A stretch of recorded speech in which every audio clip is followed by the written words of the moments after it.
अपनी रूहानी तरक्की के लिए भी, मुआशी तरक्की के लिए भी, दीनी उरूज के लिए भी, इस्लामी इक़दार के लिए मुसलसल कोशिश में रहना, मुसलसल दूसरों को लेके चलने के लिए, दूसरों को पैगाम हक देने के लिए, कुफ्र को पैगाम दीन देने के लिए, गलबा इस्लाम के लिए मुसलसल जद्दोजहद करना, ये मुसलमान को अल्लाह तबारक व तआला और उसके प्यारे हबीब अलैहिस्सलाम की तरफ से मकसद दिया गया है। कुंतुम खैरा उम्मतिन उखरिजत लिन्नास, तुम बेहतरीन उम्मत हो, लेकिन याद रखना तुम्हें लोगों के नफ़े के लिए पैदा किया गया। तामुरूना बिल मारूफ व तनहौना अनिल मुनकर, तुमने लोगों को मारूफ का हुक्म देना है और मुनकरात से मना करना है। मकसूद अगर ज़िंदगी में कुछ हो फिर ज़िंदगी सही गुजरती है। बेमकसद जब ये लोग ज़िंदगी गुजारते हैं तो आहिस्ता आहिस्ता परेशान रहने लग जाते हैं। मकासद क्या थे? मकसद ये था कि मैंने ना 2-4 करोड़ रुपया ज़िंदगी में जमा करना है, तो हो गया जमा, अब क्या करे? अब परेशान रहने लग गया। अब कहता है पता नहीं सारा कुछ है, मेरा दिल ही नहीं लगता। मकसद इसका ये था कि मैंने ना बहुत अच्छी बिल्डिंग बनानी है, बेहतरीन मकान बनाना है, तो बन गया मकान। अब भाई ये छोटे मकासद थे। मैंने मुल्क से बाहर जाना है, जाके सेट होना है, तो हो गया सेट। अब मकासद जब तक बड़ा नहीं होता, मुसलमान मकसद हयात को जब तक पहुंचता नहीं और जब तक वो सही डायरेक्शन पर चढ़ता नहीं, उतनी देर वो परेशान है। वो टामक तो यहाँ ज़रूर मारता है, वो वाली बीमारियां ढूंढ के ले आता है जो दरअसल उसकी बीमारियां हैं ही नहीं। वो ढूंढता चूंकि उन चीज़ों को है, फिर इलाज भी उन्हीं का करता रहता है। याद रखें, ज़िंदगी बामकसद बनाएं। मकसद क्या हो? निरी रोटी कमाना मकसद ना हो, रोटी कमाएं भी और लोगों को खिलाएं भी। आप अगर इसलिए माल बढ़ाएंगे कि मैं मालदार हो जाऊं, तो ये तो महमूद नहीं, ये प्यारा नहीं आपका ये नज़रिया। लेकिन अगर माल इसलिए कमाएं कि या अल्लाह पैसे देना, पर मुझे तरीका भी हज़रत उस्मान गनी वाला देना, मुझे सलीका हज़रत अब्दुर्रहमान इब्ने औफ वाला देना। आप अगर मकासद के तहत ज़िंदगी गुजारेंगे तो बेचैन नहीं रहेंगे। अगर आपका कोई मकसद है, आप अगर सहाबाए किराम अलैहिम रिदवान की मुक़द्दस ज़िंदगियों को देखें तो कोई मकसद था, कुछ पीछे छा जिसके लिए वो जद्दोजहद कर रहे थे। हज़रत मौला अली शेर खुदा करमल्लाहु ताला वजहुल करीम, एक बात करता हूँ, एक मिसाल देता हूँ। हज़रत अली शेर खुदा का शुमार बज़ाहिर अभी बच्चों में होता था जब कलमा पड़ा, और जब सारी बरादरी इकट्ठी थी और हुजूर ने फरमाया मैं अल्लाह का रसूल हूँ, कौन कौन मेरे साथ दीन की मदद करेगा, कौन मुश्किल वक्त में हिफाजत करेगा, तो सब चुप रहे। हज़रत अली उठ के खड़े हो गए, कहा या रसूल अल्लाह, मैं मुहाफिज भी बनूंगा और दीन का मददगार भी बनूंगा। अब एक मकसद बना लिया है कि मैंने तलवार लेनी है, मैंने दीन की हिफाजत करनी है, मैंने ये काम करना। एक मकसद तो है ना यार, एक प्रोग्राम बना लिया है। अब हज़रत मौला अली शेर खुदा हर मैदान में पहली सफ में नजर आए। एक मौका ऐसा आया जहां मेरे हबीब अलैहिस्सलाम ने फरमाया कि अली, तुम मदीने में मेरे पीछे रहो, बच्चे हैं, औरतें हैं, निगहबानी है, और मैं इसलिए इसी तरह तुम्हें छोड़ के जा रहा हूँ जिस तरह हज़रत मूसा अलैहिस्सलाम जनाब हारून को छोड़ के गए थे, मगर ये कि मेरे बाद नबी कोई नहीं। एक मौके पर सिर्फ छोड़ के गए, जिहाद पे साथ नहीं लेके गए, तो हज़रत अली रोने लगे। अल्लाह करे आपको समझ आए मेरी बात की। बच्चा हमारा भी रोता है, पर वो कहता है मैंने सैर के लिए जाना है। मकसूद कुछ और बना लिया है ना। पैसे हमारे बच्चे भी मांगते हैं, पर वो कहते हैं कि टूर जा रहा है, मैंने साथ जाना है। हमें भी रोना आता है कई दफ़ा, लेकिन वो जो पार्टी हमने काबू करनी थी वो कोई और करके ले गया। ये तो ग्राहक मेरा था, ये दाएं बाएं कैसे निकल गया। रोना तक आ जाता है, उनका भी रोना था। अर्ज की या रसूलल्लाह सल्लल्लाहु अलैहि वसल्लम, आप मुझे बच्चों और औरतों पर छोड़कर जा रहे हैं? तो हुजूर सल्लल्लाहु ताला अलैहि वसल्लम ने फरमाया, अली उसी तरह छोड़ के जा रहा हूँ जिस तरह हज़रत हारून को जनाब मूसा कलीम छोड़ के गए थे। भाई एक मकसूद था कि मैंने मैदान में रहना है, एक इरादा किया था, एक प्रोग्राम बनाया था, फिर सारी ज़िंदगी वो मैदान में रहे।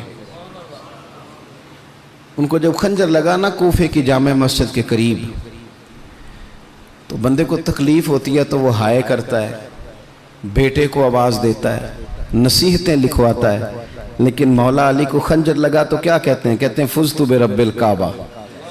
लो भाई लोगो, रब्बे काबा की कसम, आज मैं कामयाब हो गया हूँ। एक मकसूद बनाया था ना, आज मैं उस मकसूद तक पहुंच गया हूँ। यार कोई मकसद तो हो। लो सुनो बात, बुखारी में मौजूद है। एक खातून थी जो मस्जिद नबवी शरीफ में झाड़ू देती थी। मुश्किल काम है? चलें आप बताएं मुझे, मस्जिद के अंदर झाड़ू देना आसान है कि मस्जिद का सदर बनना आसान है? नहीं, सदर बनना ही सौखा दे, इसलिए कि सदर बन के करना कुछ नहीं ना, आर्डर ही जारी करना है। इल्ला माशाअल्लाह, अच्छे लोगों की बात नहीं करता। इसलिए अच्छा, ज़्यादा अजर वाला काम तो ये ना कि अल्लाह का घर साफ किया जाए।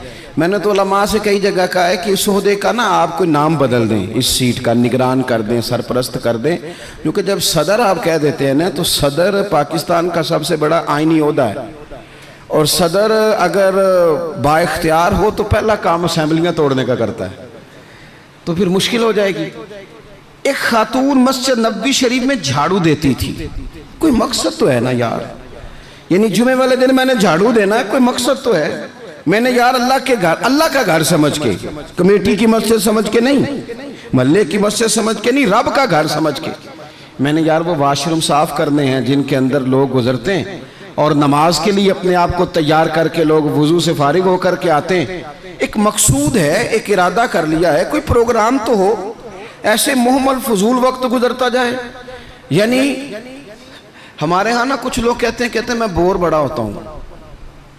आपने नाराज नहीं होना, मैं सैकड़ों और हजारों लोगों को जानता हूँ जो उनसे पूछना क्या कर रहे हैं तो कहते हैं टाइम पास कर रहा हूँ। तो मैं कहता हूँ आपने टाइम को बिल्कुल फजूल समझ लिया है। क्या समझते हैं आप? जिंदगी के लम्हात इतने फारिग हैं। और नबी पाक सल्लल्लाहु अलैहि वसल्लम ने फरमाया, दो नेमतें ऐसी हैं जिनके बारे में बहुत सारे लोग धोखे में। दो नेमतें, नेमतें का हुजूर ने, नेमतान, दो नेमतें ऐसी हैं जिसके बारे में लोग धोखे में पड़ गए। उन्हें समझ ही नहीं आई कि हमारे पास नेमत या रसूलुल्लाह कौन सी? हुजूर ने फरमाया, एक सेहत और एक फुर्सत। एक सेहत और एक फुर्सत। अल्लाह ने फारिग वक्त दिया था कि बहुत सारे कुरान पाक पढ़ सकता था, दरूद पाक पढ़ सकता था, कोई काम कर सकता था, लेकिन बस उस चौक में गुजर गया, उस गली में वक्त गुजर गया, फलाने की बातें करते वक्त गुजर गया, मेलों ठेलों में गुजर गया, शुगल मेलों में गुजर गया, कोई ठंडे इलाके की सैर में गुजर गया, जो बचा था वो मोबाइल पे गुजर गया। बीत गए औकात हमारे। कोई मकसूद है मेरे अजीज? मस्जिद में झाड़ू देती है खातून, बीमार हो गई लेकिन बामकसद जिंदगी गुजार रही थी ना। उसने किसी न किसी तरीके से अपने आप को मदीने वाले महबूब के दीन से जोड़ लिया था। झाड़ू देती थी मस्जिद में, बीमार हो गई। कुर्बान जाए रसूल कायनात, यानी अल्लाह की रहमते कामिला, हुजूर खुद चल के तीमारदारी करने तशरीफ ले गए और फरमाया, अगर ये इंतकाल कर जाए तो मुझे खबर ज़रूर करना। सहाबा फरमाते हैं, रात का वक्त था, ठंड का मौसम था, और हुक्म भी ये था कि जब कोई इंतकाल कर जाए तो जल्दी तदफीन कर दो। हमने हुजूर को तकलीफ़ देना मुनासिब न समझा, गुस्ल कफन का बंदोबस्त हुआ, जनाजा पड़ा, दफन कर दिया। इसने कुछ किया है, इसने ना दीन के साथ कुछ ताल्लुक़ बनाया है। अल्लाह हमारा भी नाम झाड़ू देने वालों में लिख दे। कोई ताल्लुक़ तो इसने बनाया है ना, कहीं किसी कोने में जाके इसने रिश्ता दीन से जोड़ा है। हुजूर सैयद आलम अलैहिस्सलाम सुबह तशरीफ लाए तो सारा कुछ जानने वाले महबूब पूछने लगे, तुमने मुझे बताया क्यों नहीं? ये भी एजाज के लिए, वरना वअल्लमा का मा लम तकुन तअलम। हुजूर सैयद आलम अलैहिस्सलाम ने फरमाया, क्यों नहीं बताया? कुर्बान जाएं, मर जाने को जी चाहता है इस अदा पर, सारी कायनात जाए हुजूर के रोज़े नूर पर। और नबी पाक ने पूछा, बताया क्यों नहीं? या रसूलल्लाह, रात थी, तकलीफ देना मुनासिब नहीं समझा। ओ बूढ़ी अम्मा, तेरे नसीबों पे हमारे माँ बाप कुर्बान हो। हुजूर फरमाने लगे, मुझे बताओ उसकी कब्र कहाँ है? मैं, यानी हुजूर किसी की कब्र पे आ गए, अल्लाह की सारी रहमतें आ गई। करीम महबूब अलैहिस्सलाम कब्र पे गए। वैसे तो दूसरा जनाजा जायज़ नहीं, एक ही शर्त में जायज़ है कि अगर वारिस ने नहीं पढ़ा तो दूसरा जनाजा पढ़ा जा सकता है, लेकिन हुजूर तो खुद वारिस है ना सारी उम्मत के।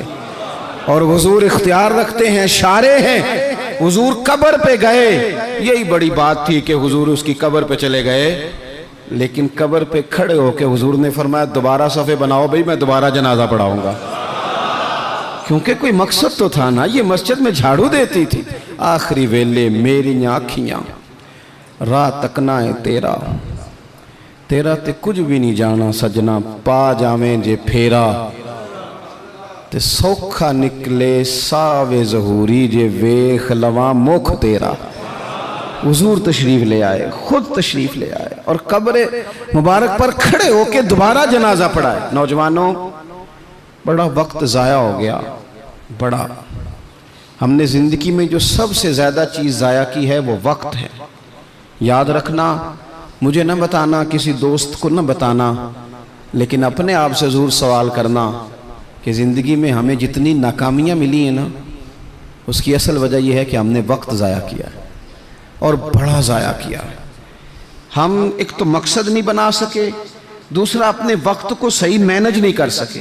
हम बड़ा कुछ कर सकते थे, अल्लाह तबारक व तआला ने सलाहियत दी थी, बहुत सारे काम हम अपने ज़ुम्मे लेते तो कर जाते, लेकिन वक्त ज़ाया किया।